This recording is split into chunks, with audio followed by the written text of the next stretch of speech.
इस्लामपूर तालुका वाळवा जिल्हा सांगली येथील शेतकरी पांडुरंग हरी लक्ष्मण हरी पाटील यांच्या शेतातील सोयाबीन पीक अतिवृष्टी पावसामुळे खराब होऊन नुकसान झालेलं आहे. पाटील यांनी या सोयाबीन पिकाचा 1 रुपया भरून शासनाचा विमा काढला होता.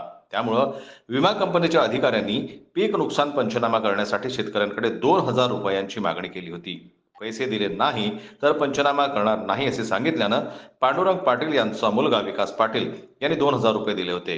याची माहिती प्रहार शेतकरी संघटना जिल्हा प्रमुख दिग्विजय पाटील यांना समजतात. दिग्विजय पाटील यांनी संबंधित पीक विमा कंपनीच्या मॅनेजरला तालुका कृषी अधिकाऱ्यासमोरच चोप दिला.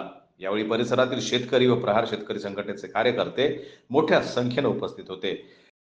का पैसे मागितलेस तू? त्याच्यावर कारवाई करा. त्याच्यावर कारवाई केल्याशिवाय मी जात नाही. त्याच्यावर गुन्हा दाखल करायचा तर का पैसे मागितलेस तू? भीक लागली तुला? साहेब आम्ही पैसे मागले नाही. बाहेर ठेवल्यास का तू? पैसे मागले नाहीत आम्ही. मग याबाबत तालुका कृषी अधिकारी इंद्रजित चव्हाण यांना विचारले असता पंचनामा करण्यासाठी विमा कंपनीच्या कर्मचाऱ्यांसोबत कृषी सहाय्यक अधिकारी असणे बंधनकारक आहे. त्या दोघांनी केलेला पंचनामा ग्राह्य धरला जातो. वैयक्तिक विमा कंपनीच्या कर्मचाऱ्यांनी केलेले पंचनामे ग्राह्य धरले जात नाहीत. शेतकऱ्यांनी पंचनामा करण्यासाठी कोणत्याही पीक विमा कर्मचाऱ्याला पैसे देऊ नयेत. मागणी केली तर त्याच्यावर कायदेशीर कारवाई करणार असल्याचं चव्हाण यांनी सांगितलं.